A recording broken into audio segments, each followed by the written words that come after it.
Nearly 1 out of every 2 millionaires didn't find their fortune in Silicon Valley or on a flashy trading floor. They found it in the unglamorous trenches of everyday services, businesses that quietly stack cash month after month, while everyone else is distracted by the next big thing.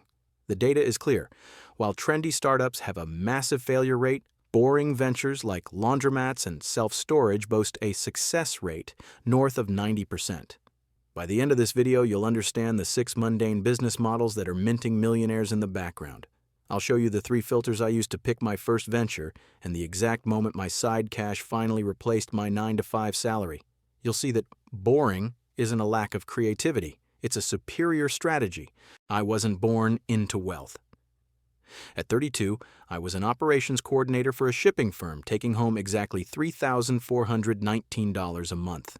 My entire net worth was a used car and less than $1,000 in a savings account. I had tried the sexy side hustles, an e-commerce store that made a total of $97 in profit, a crypto phase that wiped out 70% of my stake, and a failed t-shirt line that left my living room filled with boxes of inventory. The pattern was always the same: high adrenaline, complex funnels, and zero predictability. Everything changed on a late-night commute when I read a breakdown of The Millionaire Next Door.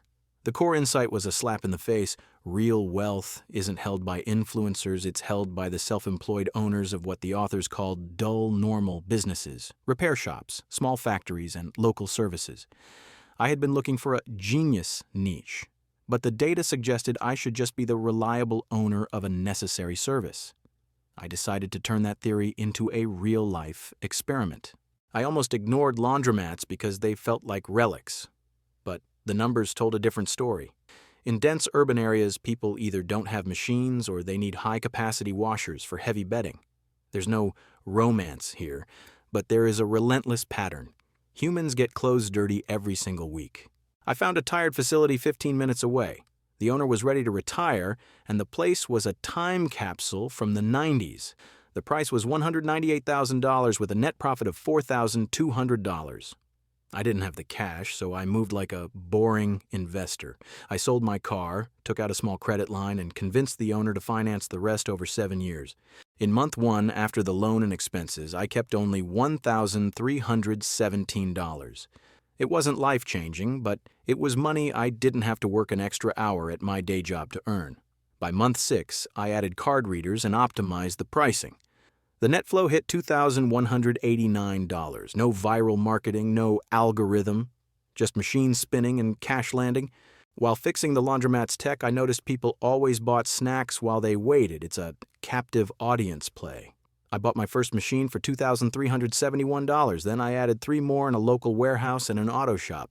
Refilling machines is repetitive work, but by the end of the year, those 4 metal boxes were netting me $2,413 a month.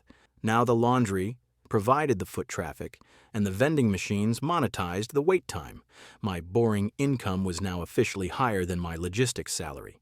The self-storage industry felt like the big leagues because the entry price was higher, but storage is built on a powerful psychological truth.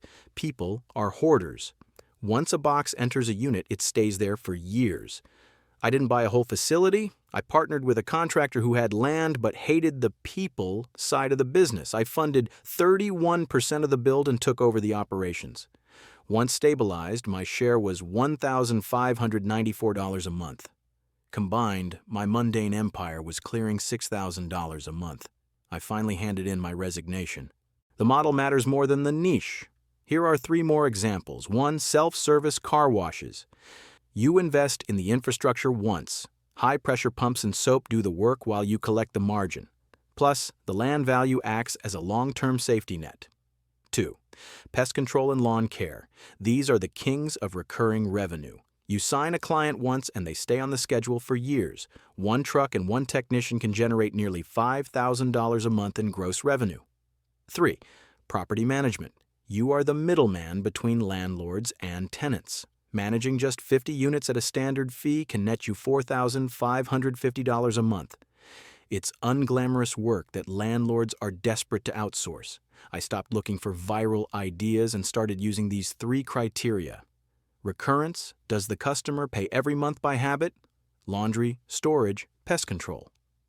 Low-friction decisions. No one has a board meeting to decide on a $12 car wash. If the price is below the emotional radar, your income stays stable. Asset control. Do you own the machines, the units, or the land? This is what creates long-term wealth. At 32, my net worth was essentially zero. At 38, I still drive a sensible car, but my boring assets are worth over $1 million. There was no big break, just the slow, steady compounding of services that most people don't even notice when they drive past them. Don't get overwhelmed. Start with small, boring steps. Identify 5 local businesses for sale in your area, actual brick-and-mortar services, not online courses. Run them through my 3 filters. Stop disrespecting small numbers. That first $1,300 from the laundry didn't make me rich, but it proved I could be free. Question of the day. Which boring business in your neighborhood seems like a hidden gold mine? Tell me in the comments. Hit that like button if Liam helped you see the magic in the mundane today. I'll see you in the next one. The clock is ticking. Start building.